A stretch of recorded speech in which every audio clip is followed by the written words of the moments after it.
Hey guys. So we have successfully come back from our trip to Europe. So we successfully country hopped from Miami in the United States over to Madrid in Spain, and then over to Lisbon in Portugal, over to Paris in France, then back to Lisbon, Portugal, and then eventually back to Miami in the US. Wow, that was an adventure. Um, Thankfully, it was successful and we didn't run into too many issues. But definitely, as you guys know, with the coronavirus pandemic still not over anywhere in the world. And I'm sure you guys have also seen that restrictions are definitely a lot more stricter in other countries compared to the United States. So I just wanted to make a quick video today to tell you guys some things that I wish that we knew and I wish that we had been more prepared for when going to Europe during the coronavirus pandemic. Um, yeah, some of these tips will really save you guys a lot of money and a lot of headache when traveling to Europe during the coronavirus pandemic. Uh, so tip number one, rules change constantly. And when I say constantly, I mean randomly. So some of these rules that I'm telling you today may not even be valid tomorrow or valid in the next weeks or in coming months. Europe seems to change their regulations and rules concerning the coronavirus pandemic just randomly. So before going to Europe, make sure you do your research. And I really mean that. Like, make sure you read the rules and do a lot of research on the country that you're visiting because you never know when rules might change. So actually, an example of that was in November. We were going to fly to Portugal, to Lisbon, and then also to Paris, France. But because the rules for the coronavirus pandemic changed just 3 days before our travel, and the airline TAP Portugal didn't tell us anything about these rules, unfortunately, we were unable to fly. Yeah, so just 3 days before our flight and 24 hours before our flight, when we did the online check-in, TAP Portugal did not say anything about needing a negative COVID test to enter Portugal. So definitely best advice is to just get your negative COVID test prior to flying anywhere in Europe, just to make sure that you're safe and you will be able to board the plane. So that brings us over to tip number two.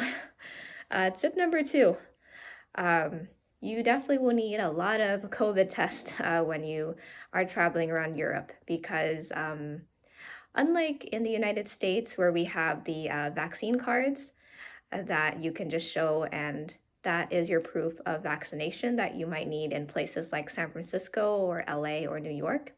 In Europe, they don't accept the vaccine cards from the US, even though we use the same vaccines in both places.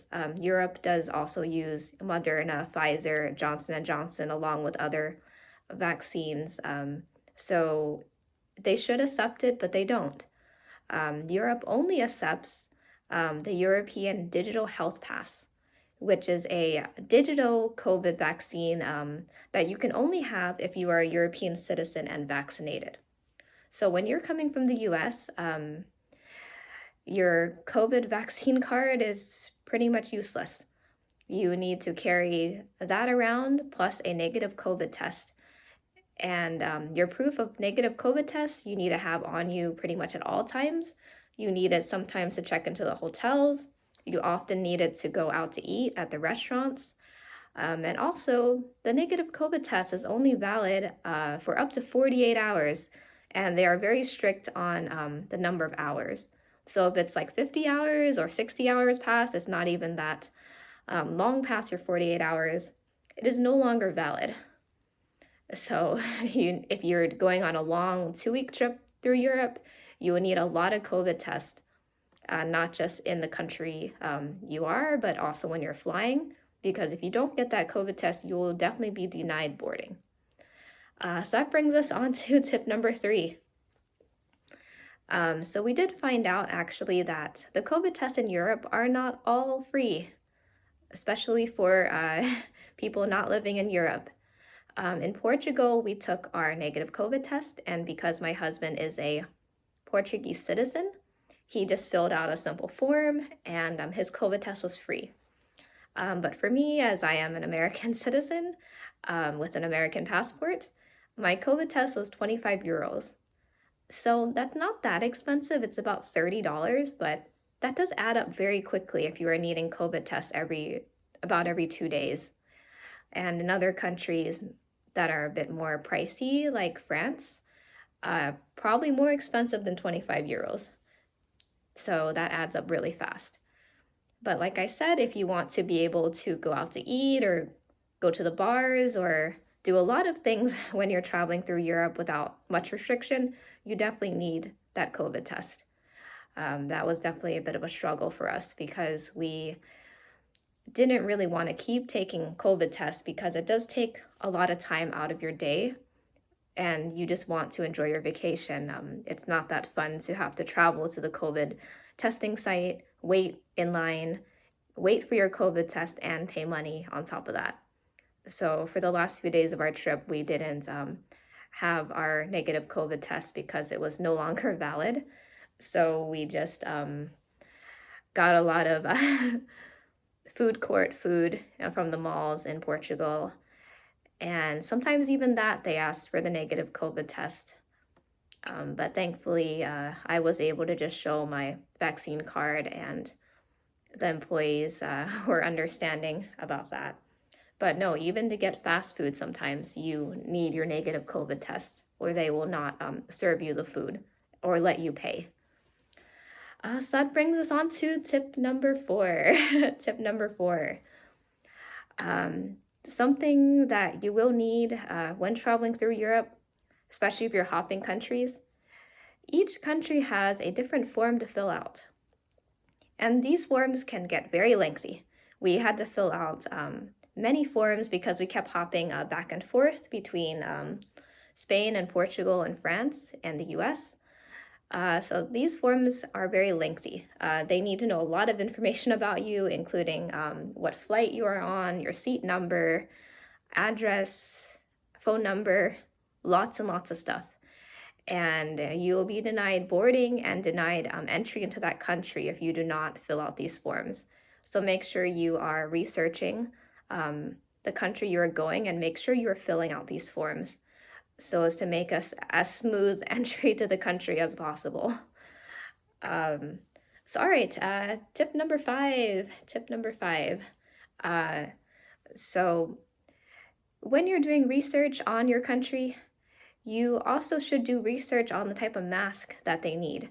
So in the US, we all like to wear those really cute and beautiful Disney masks that we are buying from the Disney store. We love to wear homemade masks that people are making for us, cloth masks, because they're a lot more comfortable than surgical and a lot prettier. But I learned the hard way that certain countries, when you're flying into them, do not allow cloth masks. For example, flying into France, they require surgical masks. Those not so cute and not comfortable masks, surgical ones. And the airline EasyJet didn't actually say anything about this prior to me boarding the plane. And because I wasn't wearing a surgical mask and I didn't have any on me at the time, I had to actually buy them. The airline made me buy them from the airport, and it cost 15 euros, which is $20. $20 for a total of 4 masks, 4 surgical masks. Very, very expensive. So make sure that you are doing that research. Another example that we found online is when you're going to Italy. Italy requires KN95 mask, not surgical, KN95, which is that white or black cone ones that you put over your face. So yeah, if you don't have those, you also will not be able to board the flight to Italy. So I think a general rule of thumb is to make sure that you are carrying some surgical and some KN95s with you everywhere when you're traveling through Europe, especially if you're going to fly. Once in the country, they weren't so strict. I was able to wear my Disney mask, my cloth ones, and no one had any issues with that. But definitely when flying, in Europe, just make sure you have surgical masks and KN95s just in case.